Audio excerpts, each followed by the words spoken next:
Welcome to Back from the Abyss. I'm Dr. Craig Heacock. Today, before we start this story, I wanted to read an iTunes review that was just posted recently. It was so lovely, and I gotta read it. So this is entitled Love to Lena. This is on the Apple iTunes reviews. I'm a drug counselor who has recently become a passionate advocate for harm reduction. Through my years in this field, I always thought I'd say just the right thing to jolt someone actively using into wanting to change. Lena is a testament to what I've been leaning into for the past several years, focused on harm reduction. Just to be there for someone, to listen, to empathize, to accept, to not judge, to affirm. It's not about what I want or think is best. It's really just about unconditional love. Thanks for this episode. Oh, thanks for that review. That was so sweet. Yeah, and thanks again to Lena. Lena, you rock if you're listening. Okay, let's get to today's story. This episode might be seen as a companion to Saj's story of healing trauma with psychedelics in season 1. This is the story of Stella. She's a psychotherapist, and her journey of healing childhood trauma and chronic depression with the help of both psilocybin and MDMA. Stella does a lovely job here of differentiating how these two medicines each addressed the interweaving strands of dissociation and emotional numbing, her plunge into alcoholism, the bouts of fear and rage, and the inescapable paralysis of waking up with depression every single morning. A note here, MDMA and psilocybin continue to be Schedule I illegal molecules, and presently the only way to do legal therapy with these medicines is to be part of a clinical trial. I really hope you enjoy this story. It was super meaningful for me to sit down with her and record this. As an immigrant coming to America, I was an only child. My parents were really young. They had me when they were really young. And so they hadn't found themselves yet. And so a lot of the pain that they didn't process kind of came on to me as transgenerational trauma. With my dad, it was more of this really harsh expectation of showing up in school, doing so perfectly, even like as a little child, you know. When I moved to this country, I was 4.5, and I just was expected to commit to schoolwork, do reading, do math, you know. As a little child, I even remember this. And when we moved to America, we left my grandparents, we left all of our support system. We came to California, and it was a pretty rocky transition because we were pretty lonely and there was no support. My dad was in grad school and he was stressed with that. And so a lot of his tension and his anger came out on me.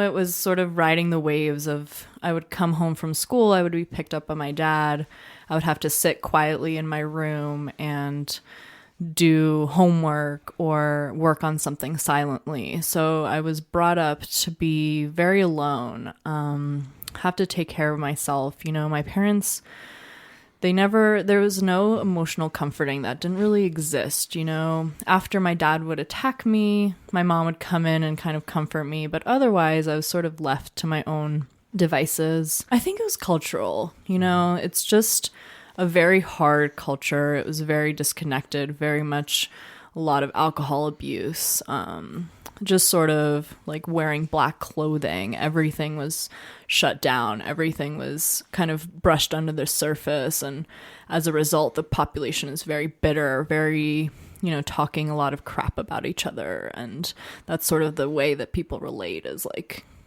how much drama can you talk about shit in your family? I would like sit silently in my room. My dad would be working on his grad school in the other room. And I remember it being very important that I not make any noise. So I would just sit there silently and pretend to do homework. If he would walk by, I would kind of grab my homework from the table and pretend like I was doing it, when in reality I was crafting and creating art pieces and things like that. So because I was so lonely, I also played with myself, all by myself. So I remember having a made-up family. I had a mom and dad, and I had 2 siblings in my mind. And those parents and those siblings, they were emotionally attuned with me. We would have conflicts. We would work out those conflicts all in my head. So it wasn't just positive affective interactions. They had the full range of... Absolutely. It was like a whole... It must have been years and years. I don't remember when they started to fade, but it must have been when we moved to America. So like around 5, when my dad first attacked me, till probably like 8 or 9, when like the creativity kind of... I don't know if that's what it is, but eventually they did fade. But for a long time, maybe like 2 or 3 years, they supported me in my mind and heart.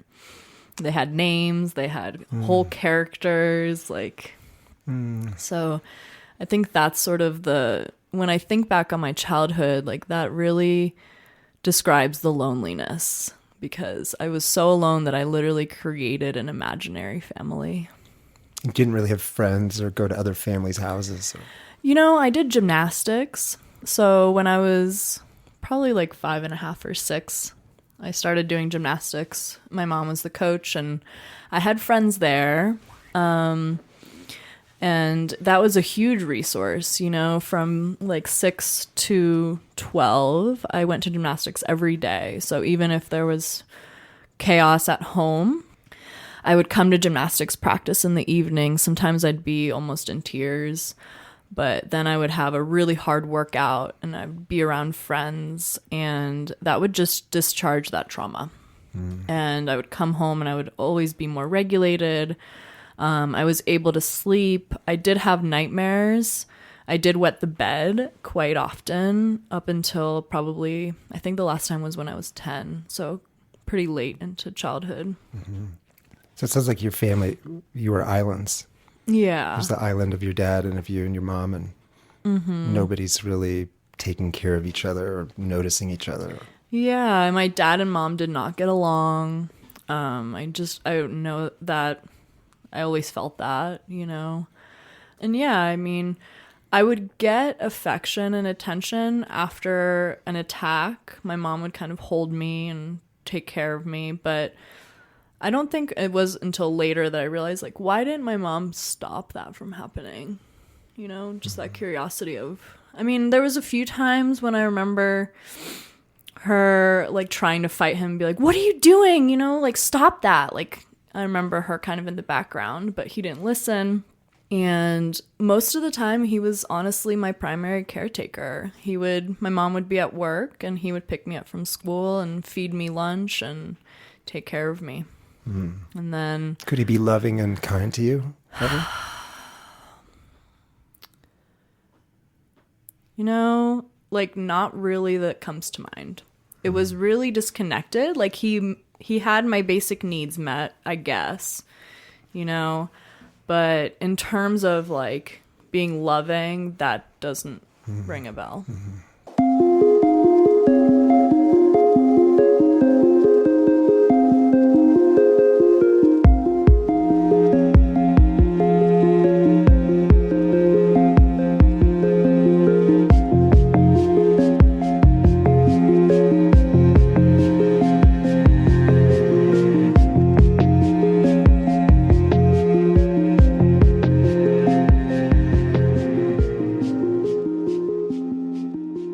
As grad school continued for him, he would get drunk on the weekends. Like, I remember just several horrible memories where he would I knew that he drank a bottle of wine, and I knew that it was like walking on eggshells, that he was going to come after me at any point. And why you? Do you remember back in your little girl mind, like why was your dad coming after you? It's so terrible to you. I mean, the first time I got attacked, I was like running around when we were on a walk in the evening, and I was like, oh, you can't hurt me. Like, I'm wild, I'm free, like just kind of dancing and twirling and being my wild self. And he was like, oh, really? Like, let me show you. It was sort of like this like power over me that he had to sort of assert. And I have always been kind of a free spirit. I've always been really smart. I've always been really emotional. And, you know, I think it threatened something in him that he wasn't able to tap into himself, like his own gentleness and his own vulnerability. And because I was such an emotional and expressive child, perhaps he wasn't able to digest that. So instead of being able to celebrate your free-spiritedness and your energy and your big spark, he almost had to like go totally alpha on you and just dominate you and show that, no, he was the boss. Yeah, that's what it seems like, yeah. Was he abusive to your mother as well? Only verbally.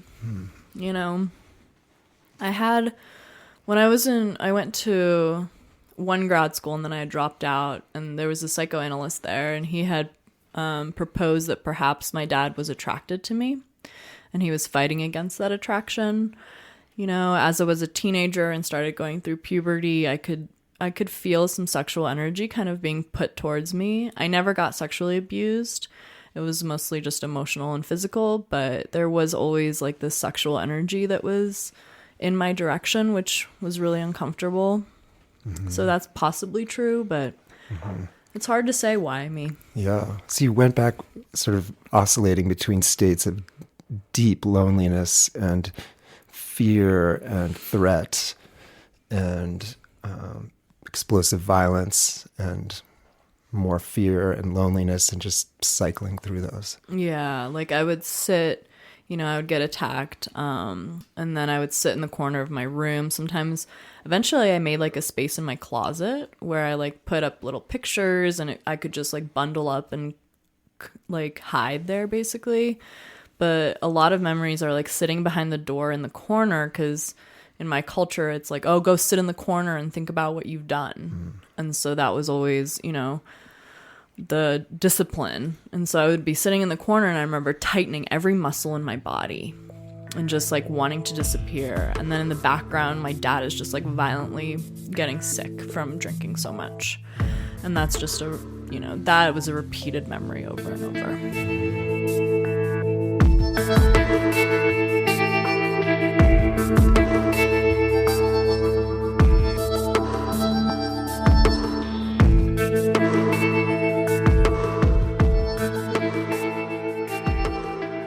So how did this start to play out in your development and your relationships?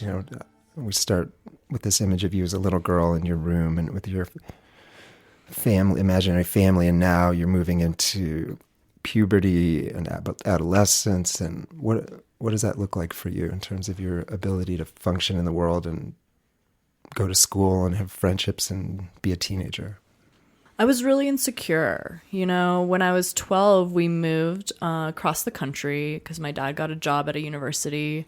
And so at that point, I was 12 years old, and I had left whatever friends I had in California. So coming into middle school in a new place where it wasn't diverse, my culture was not in the majority in any way.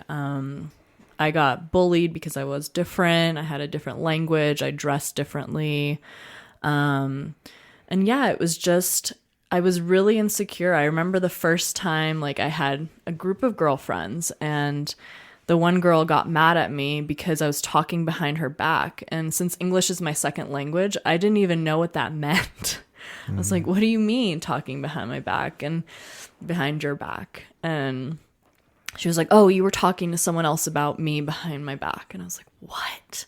I was almost like innocent, kind of not expecting this cruelty from people, even though, like you would think differently from my childhood, but still kind of maintaining that like, like good-heartedness. And yeah, it was just kind of tumultuous. It was hard for me to trust men in relationships. I did get into my first relationship when I was 15. And that was actually surprisingly pretty stable. Once drugs and alcohol started to enter the picture, my relationships became significantly more tumultuous and abusive and ungrounded. It wasn't until I was probably 18 and I was throwing up because I was so drunk in a restaurant. And I remember even like looking up almost like at God or who knows what, and being like, whoa, like, how did this happen that I am the person that I hate? When I was probably like 14 or 15, I started to kind of attribute the abuse to like having a story to the abuse. I was like, oh wow, I was abused. My relationship with my family is not healthy.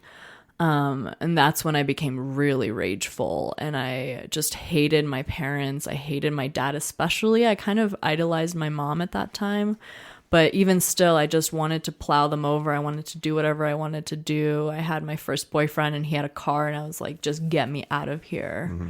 You know, I don't even know how much I actually even liked that boy, because I was just, get me away from my family. Mm-hmm. So that was your strategy, flee. Mm-hmm. Yeah. Not fight. You couldn't win a fight against him. No. You had to flee. Yeah. Yeah. Do you think you spend a lot of those years in kind of a dissociative numbing? Absolutely. Yeah, I was completely dissociated. You know, I think school and middle school doesn't really lend itself to any other way. Like, I would just sit at my desk and just missed all of middle school and high school because I was just asleep. You know, luckily I had some teachers who kind of like brought me out of my shell, like my art teacher and my photography teacher. They saw something in me. They saw that like I had a really like unique vision. And in art and science and photography, I really thrived. But in other classes, I just learned how to dissociate and disconnect from my body. And just kind of get by. Mm-hmm. I wonder if back then you thought, if I get away from home, things will be all right.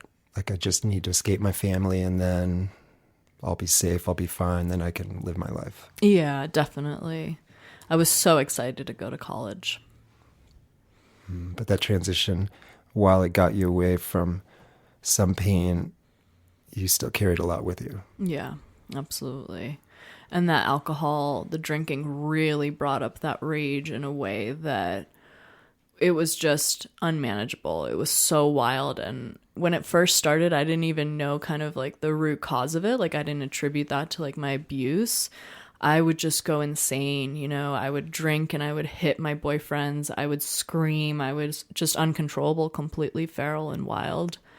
At one point, my friend had to call my mom to come and get me. It was like 3 a.m. and I was like hitting her and she's like trying to put me in the car. And it was just, yeah, really scary. When I was sober, I could like mask it enough that I could get through, you know, classes and work and life and stuff. But the alcohol just really brought out that underlying rage that was seeping through every part of me. Mm-hmm.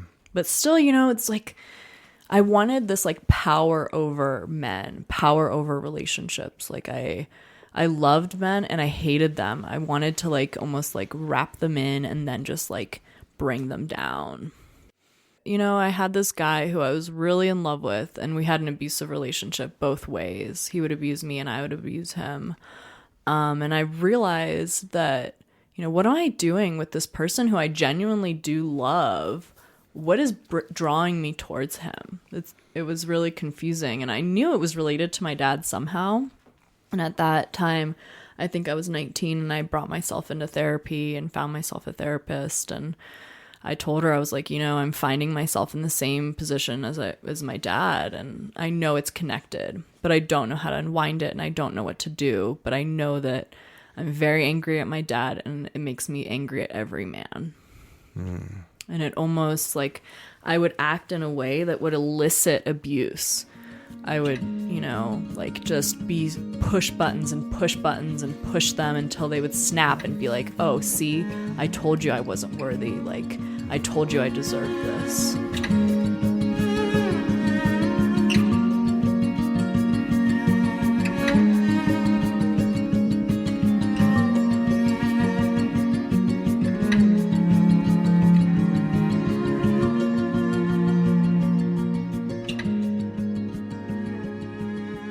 And then was that about the same time you had your first experience with psilocybin? Yeah, I think it was a little bit after. I was actually with that boyfriend that I had just talked about, the abusive one, and we took mushrooms together with me and him and 3 of our mutual friends, and I had a really bad trip. I felt like I was stuck. I kept hallucinating that my mom and the police were coming in and that they were going to arrest me for doing drugs. Because in my culture, drugs are really, really bad and seen as something just the worst thing you can do. I remember just like kind of bending over my knees and holding myself in a similar way that I would held myself like in my childhood after trauma. And I was just pouring sweat. I remember touching my shirt and it was wet. And the mushrooms, kind of kicked my ass in a lot of ways. I kept wanting it to stop and they kept just getting more and more intense. But also it was a really cool experience because I had a visual of my unconscious mind and there was characters in it that I had never kind of tuned into, which at that time I wasn't able to appreciate that. But looking back on it, now I can. And kind of that space in the unconscious mind where there are characters that say different things and like guide us in different ways. Do you remember anything about those characters? One of them was definitely my grandpa, who continues to show up in my journeys. So that was maybe a comforting part of a really hard, scary, painful trip. Yeah. I remember looking at my fingers and I was like, oh my God, we're all aliens. Like, this is so alien. The phone is so alien. Everything is alien. And I got, I don't remember if this was exactly what was said in the mushroom, but they said something like, you can't deny your heritage, because up until that point I had pretended that I was American. I kind of denied my immigrant history and my soul, basically. And they're like, you don't do that. Like, this is too big of a part of you to pretend and lie that it's not. Do you remember that feeling like a relief or like oh no, I have to do this? But It was an oh no, because all of my friends until that point thought I was born in California, because that's what the story that I had created when I moved across the country, and just decided, like, because I was so bullied for it, I was like, oh, I'm just gonna pretend like this isn't me. Yeah, that was the beginning of an unfolding for sure.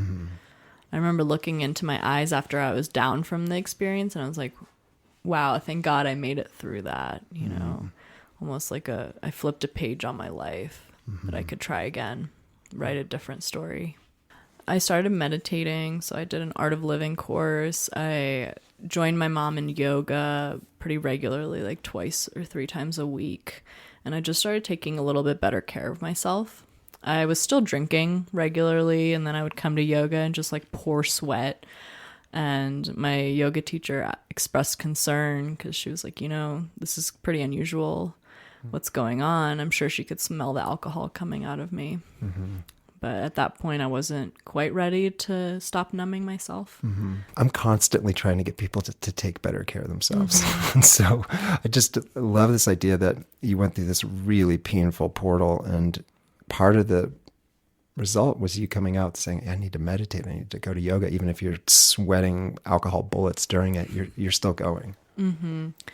I think it was like this appreciation of life, that it's the sacred gift, that we only have this moment and this body. And up until that point, I was resentful of this life and this body. And after looking into my eyes after that experience, I kind of deepened into that appreciation of life is magic.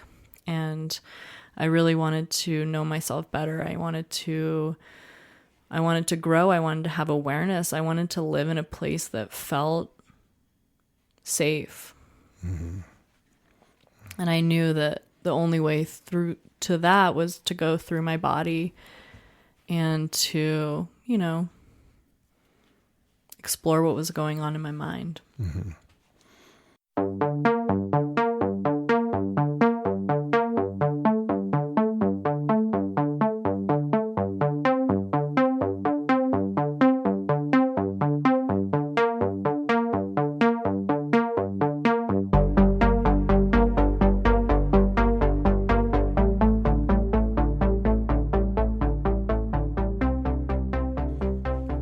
And then at 23, you had another, perhaps even more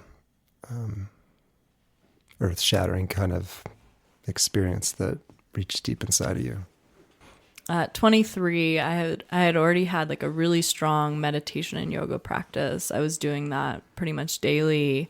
I had done retreats with meditation. I was a pretty strong meditator, but still, acting out of my unconscious, still emotionally lashing out at relationships and things like that.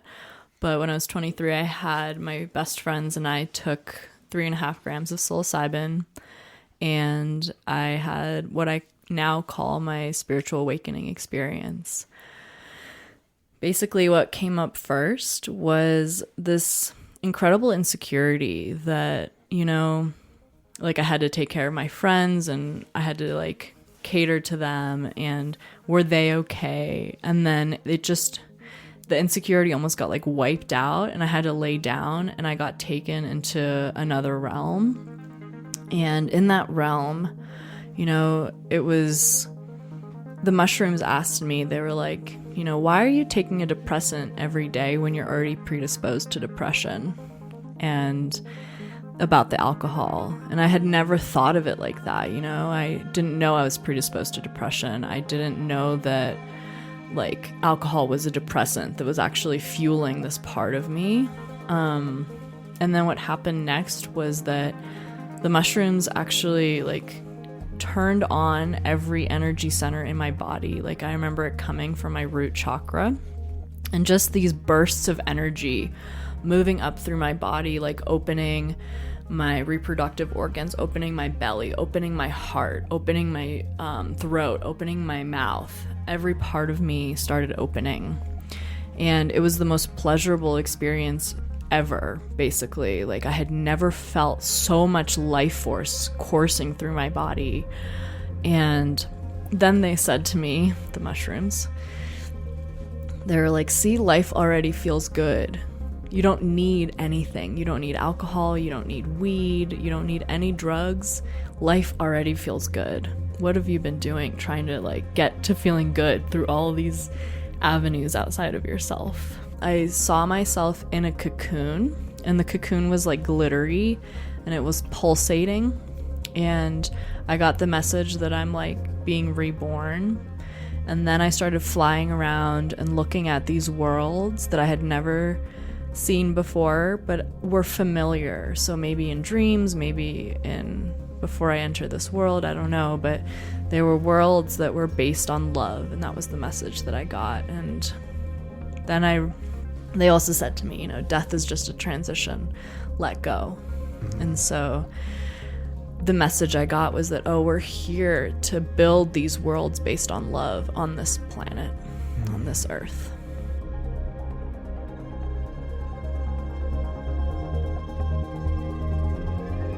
It's like you totally came back to life, like you totally came online. I was just picturing as you described your chakras, it's like start this system up, start this system, almost like I was picturing a Saturn V rocket, like with everything starting to light up, and you've just been dead inside for so long.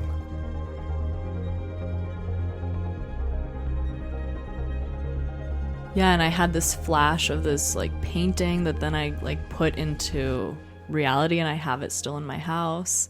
And it came straight from the mushroom land. Like I don't even know if I can take credit for it, because it just came through me. It flashed into my memory or into my mind when I was tripping, and then it just came through me in the next like couple months, and I made it into physical reality. Mm-hmm.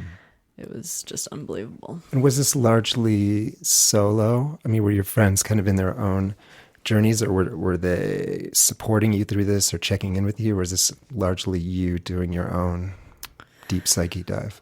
So yeah, I was in my bed, and I would like yell out to my friends who were in the living room occasionally. I'd ask my friend, am I God yet? And he's like, not yet. 10 minutes. Yeah, soon. Every 10 minutes I would check in.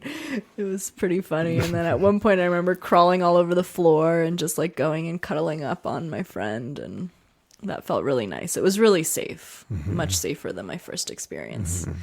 Well, it sounds like you entered it. Well, one, you'd entered it with a few years of spiritual and somatic practice with yoga and meditation, and you're in a very different place at 23 than you were at 19 in terms of being able to utilize the gifts of that. Absolutely, yeah.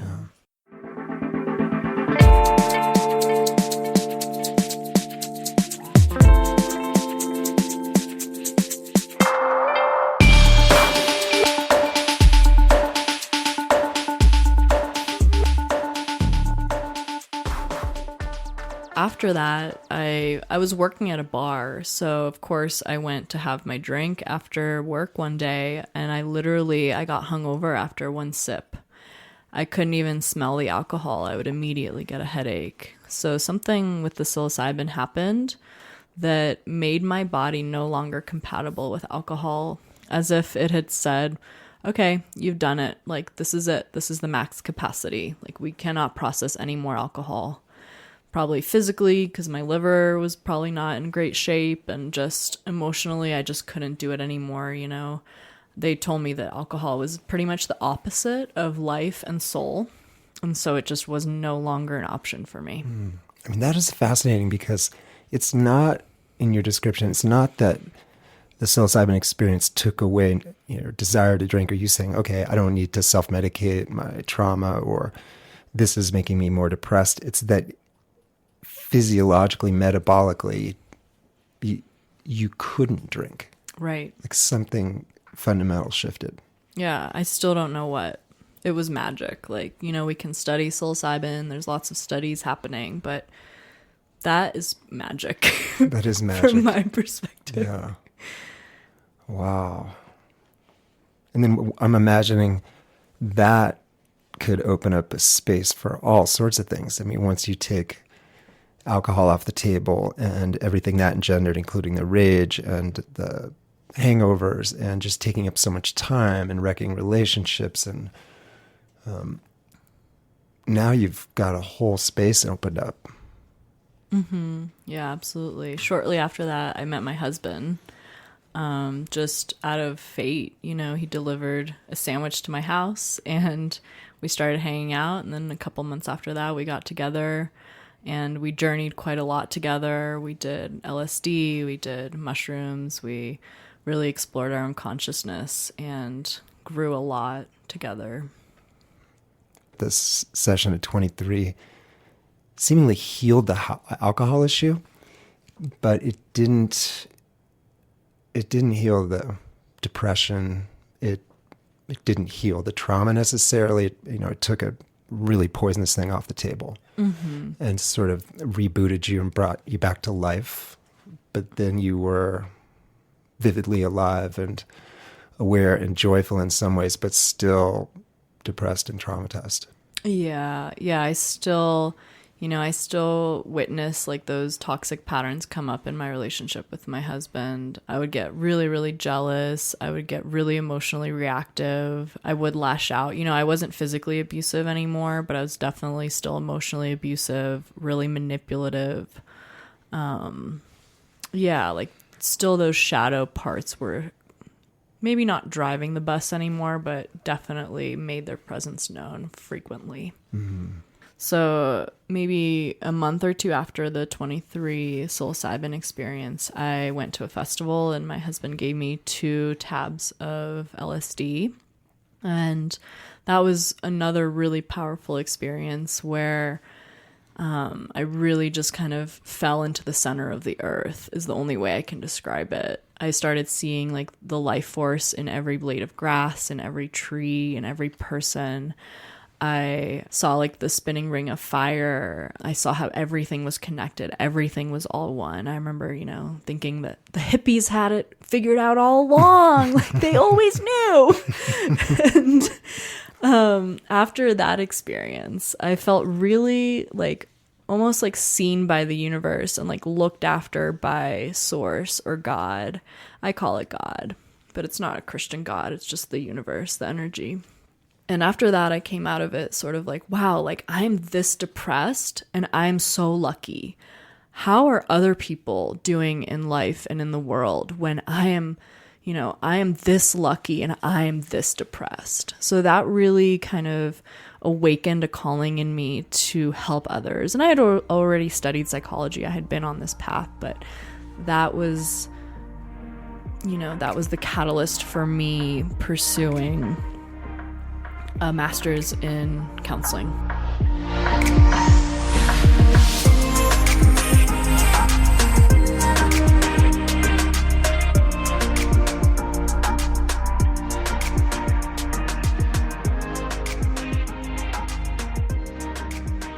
That's so fascinating, because it's like you finally woke up and discovered the wonder and beauty and just amazingness of the world, yet still felt this terrible weight. And that's what's made you say, okay, something's not right. Yeah. Yeah, I need to go on and do a journey, not just for yourself, but a healing journey for others. Mm-hmm. Yeah, I felt really alone. After that LSD experience, I had gone to my chiropractor and I got an adjustment maybe a few days after that.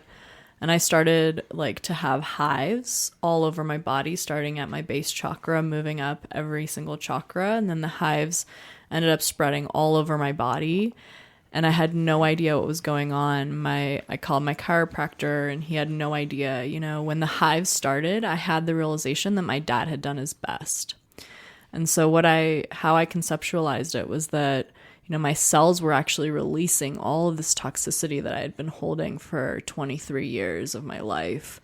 And with the realization that my dad did his best, all that pain, all of that hurt, that was the best that he could do with his level of consciousness. Mm-hmm. And that was really a huge relief and insight for me, because it did kind of propel me on my journey. And also just that awareness that, he had done his best and I was so alone. My chiropractor didn't know what was happening. My yoga teacher didn't know what was happening. I got a book on Kundalini, and that was the first time that I realized, wow, maybe this is what's happening. Maybe I'm having a spiritual awakening. Mm-hmm. And this is actually something that does happen.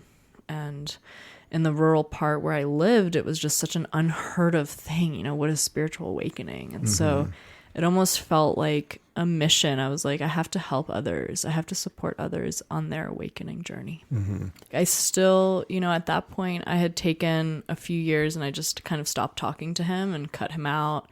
And after that, I still didn't talk to him very much, but my heart started to soften. I started to understand more. I started to have more compassion for not the abuse that I went through, but just what they had gone through, and just the lack of awareness and the transgenerational trauma that, it is their responsibility to heal too, but they weren't able to. Mm-hmm. Mm-hmm. So I came to grad school, and I was from this mindset of I'm already enlightened. Even with all these shadow things kind of driving my life, I was like, but I'm already enlightened. What are you going to teach me? And then in grad school, they introduced the idea of shadow work. And I was like, what do you mean shadow work? I'm already enlightened. Yeah, can you describe that? I think some listeners will know what that is. I think a lot will not. Yeah. Shadow work. What is shadow work? Yeah, so it's the part of us that we sort of shove to our unconscious. As a kid, we come into the world with different characteristics and different parts of ourselves. And depending on what our parents and the society approve of, we learn to only present those parts. And any other part that's kind of deemed too much, too emotional, too big, too loud, whatever, any parts like that get shoved into our unconscious. And those parts end up kind of driving our emotional behaviors. And so when we notice that we get hijacked and we don't even know why, we're triggered and we hate this person, but we can't even put our finger on why, a lot of times they're triggering kind of our shadow aspects. Mm-hmm. And so for me, it was a lot of just kind of being manipulative in terms of negative stuff, being mean, being judgmental. In terms of positive stuff, it was my bigness, my big emotion, how funny I am, how quirky I am, moving around and wiggling and dancing and kind of stuff like that. That was just too much for my family. So when I went to grad school, I started to reintegrate some of those pieces. And when I was, as part of grad school, you have to go to regular therapy. And so I was doing somatic experiencing. I was doing a lot of release in my body. I would be wrecked for days after sessions, but then I was still waking up depressed every day. It would still take me to like 2 or 3 p.m. to connect with life and want to be here. Mm-hmm. I mean, it seems like if you were going to create a laboratory for a depressed human, it would be something like you grew up in. Mm-hmm. Isolation, shame, secrecy, no talking. Yeah. Be quiet, isolate, and with periodic bouts of violence. I mean, that seems like it would be shocking if you didn't have significant depression. Right. Yeah, I just couldn't connect with life because it wasn't safe. Mm-hmm. And then as a result, I kept manifesting that reality over and over in different relationships. Mm-hmm.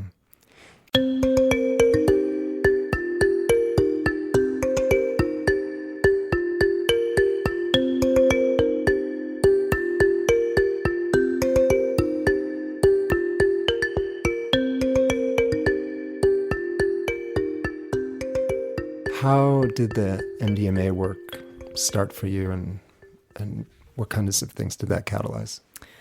So I was seeing my therapist probably like 2 years. And after that, I had always been following the MDMA trials. I went to Psychedemia in 2012, so I was familiar with the research. And I had asked her if she knew anyone who could connect me with an underground therapist, because I wanted to try this. And I also wanted to learn how to do it.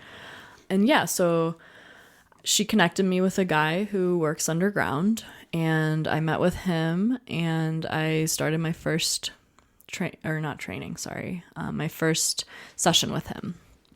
And the first session, I was really, really terrified. I remember just like sitting there and like shaking, even though he's very kind, he's very loving, he's very open and welcoming, but he was a man. And so initially I was just like, there's no way, like, I hate this dude immediately. He's going to rape me. This is not safe. What am I doing? But I was so desperate because I was so depressed and I just wanted to feel better because I was working so hard. Mm-hmm. And I didn't understand why I wasn't having any relief from these regular therapies. And so after, my first session with him was a lot of fear. I remember also pouring sweat, just like pouring out all that adrenaline and cortisol out of my cells, asking him, are you going to rape me? Am I safe? Like, what am I doing here? And then like slowly, as he kept showing up for me and he kept being present and he wasn't kind of shutting down, he was allowing every part of me, I started to access that like little girl again. And she started to play and she started to be wild, and her in this first session. Yeah. And her emotion wasn't too much for this guy. Like, she wasn't too much. He just like kept holding space for me, and he wasn't turned off by any part of it. And for the first time in my life, I felt safe inside my body and in the presence of another person. Mm-hmm.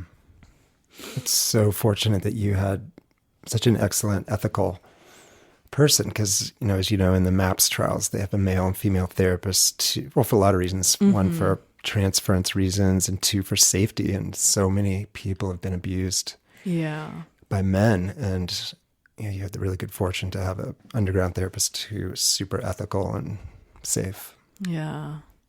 And it really did, like, it brought me back into my body in a way that I had never experienced in my life. Like, even from that mushroom experience where like the energy kind of flowed up through me, the MDMA was like an embodied experience. I was finally home. Mm-hmm. I felt safe. I could sleep again. The nightmare started fading. I wasn't as jumpy and like, hostile. Like, I could just settle in. I started to recognize my triggers before they kind of spun me out into, self-sabotage. Like, I could recognize, I'm being triggered because my husband looked at me this funny way. And instead of like lashing out and trying to bring him down, I could say, hey, like, that was actually really hurtful. Like, what did you mean by that? Because I interpreted it like this. Mm-hmm. How would you explain to listeners who don't have MDMA experience what happened in your body, mind, and spirit? So you go into this session thinking, this guy's going to rape me, I'm in terrible danger. Part of your brain's thinking, okay, I have no other options. I have to do something. And you come out of it, as you say, really changed and with an open heart and a whole different level of fear. Like I know it's often very hard to put these into words, but what happened in your body and your spirit? So basically the way that he works was, I think we started with my jaw, and he brought my attention to the fact that my jaw was extremely tight because I was just holding and scared. And then he had me kind of like massage my jaw and start to work on it. And as I started to work on it, like all these things that I had never said before started to come out. And it was like, anger at my father, just like rage at the society and like how we're destroying the planet. Like all these things that I kind of had choked down and like not shared fully were allowed to be shared. And so then as I was working on my jaw, it was like extremely painful. Like I'd be screaming at some points because I was just like, oh my God, like I didn't even realize how much pain I was storing there.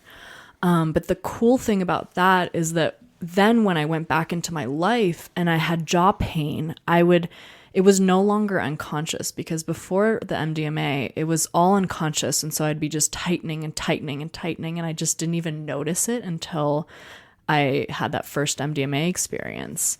And then once I started to get awareness of like, oh, when I don't express myself, or when I'm judgmental, or when I'm caught in a loop where I don't feel like I can express myself because I'm ashamed, my jaw really hurts.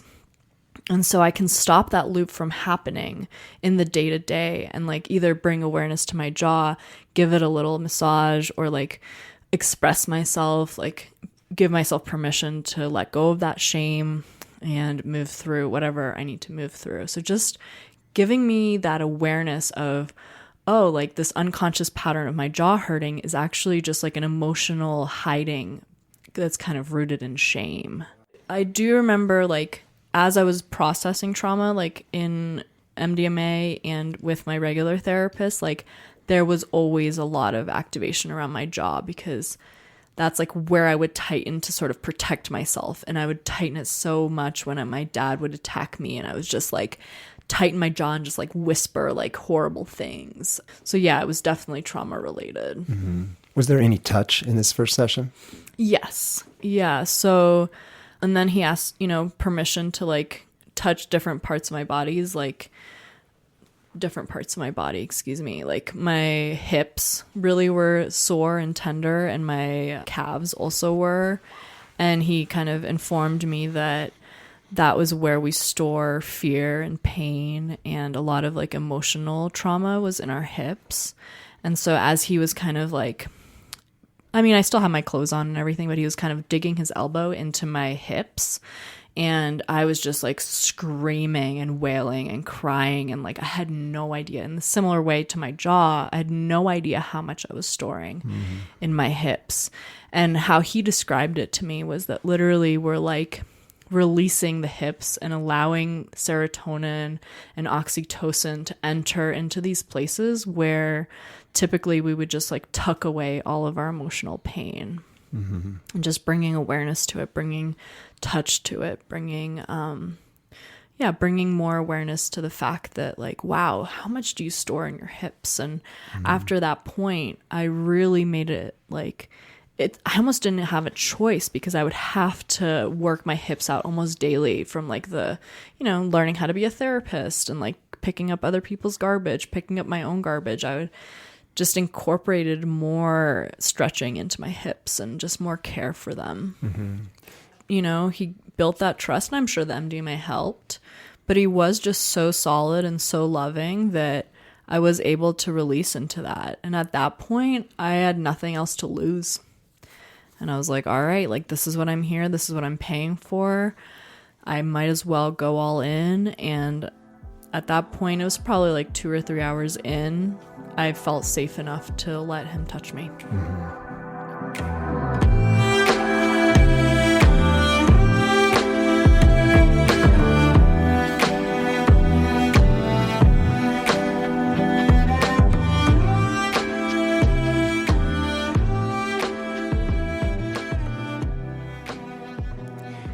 What did the benefits in the days and weeks after that session look like?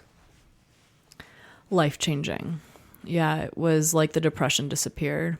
I was able to wake up in the morning and I used my life force energy to like create and engage and connect with people I love. I remember walking around and just looking at the plants and the trees and feeling how alive they were and how alive I was. And we were all in connection together. And, you know, not that I don't suffer with like moments of depression anymore, but after that first experience, it really like cleared out the field as if I could start over fresh. I want to read something, Stella, that you wrote and emailed me before we met today. And I just thought this was so beautiful and wise. I had asked you a number of questions to think about. And one of them was, what are the key therapeutic elements in an MDMA session? And are they different with psilocybin?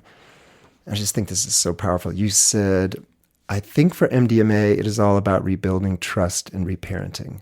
It's very relational. People want to be seen in their truth. They are unafraid to be themselves when the shame and fear is stripped away. They are unafraid to dream the biggest dream for themselves. It is who we all are at the core of ourselves if we never had any limitations. This feeling of grounding back in the body and coming home to oneself is alone extremely healing. The guide is there reminding the person of their greatest selves and loving all the parts that come up to defend the pain or convince them otherwise. And then this is about psilocybin. You said psilocybin is an experience of the great divine consciousness that runs through all things. At lower doses, it can give insight and work similarly to MDMA, but it quickly reaches far deeper and more profound levels of the psyche and consciousness. Psilocybin proves the ego wrong and humbles us to bow down before the great unknown. It forces us to listen to the calls in our bodies and the songs of our intuition. It teaches us that there is no more important thing other than to live this life every moment to the fullest. Who wrote that? I love that. So beautiful. Yeah. Thank you. Yeah.